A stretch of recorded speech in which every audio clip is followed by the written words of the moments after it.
So God is not interested in your past. He is not interested in what went wrong in your past. God is interested in your future. And you should be interested in your future, not your past. Let the past remain in the past.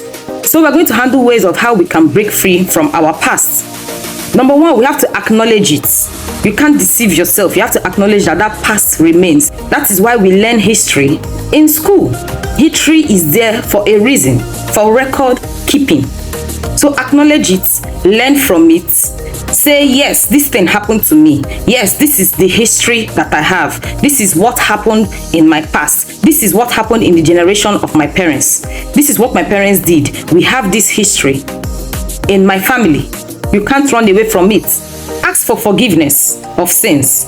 Ask for forgiveness, forgive yourself, and forgive others. Forgive your parents. Forgive whoever is responsible for that your past. Genuinely free yourself from guilt and resentment. Practice forgiveness, especially when it concerns yourself. You know, some people don't forgive themselves. Forgive yourself genuinely.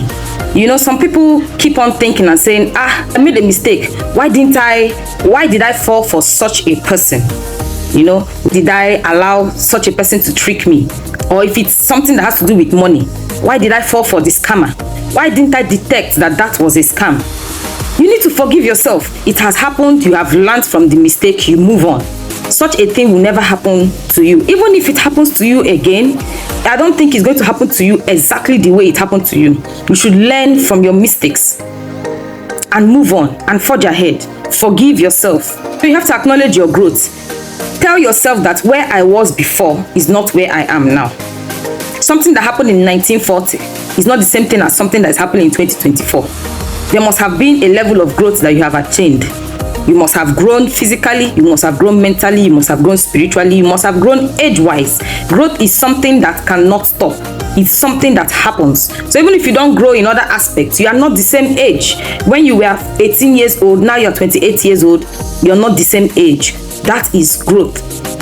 So acknowledge the growth and tell yourself that I'm no longer the 18-year-old girl I was. Another point is to count your blessings. I was speaking to a woman, a 50-year-old woman. I was counseling her and she was complaining and asking me that how can she move on from her past, that she had a child when she was younger. The child is now 27 years old and all that. So I started asking her questions. And I said, do you have friends? She said yes, she had friends. I said, are they married? She said yes. Have they given birth? She said yes. How old are their children? She was calling something like 10 years, 15 years, you know.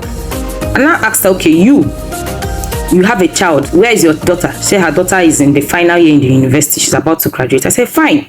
Your daughter is 27 years old. You are going to be a grandmother soon. Your friends, are their children up to the age of giving birth to children? She said no. Do you have friends that are divorced? She said yes. I was now asking her all these various questions that ended up opening her eyes to see that she is not in a bad place as she thinks. All her thoughts and questions were just in her mind. She was in a better place, better than most of her friends, most of her colleagues, most of her relatives, those that she was older than and those that were older than her.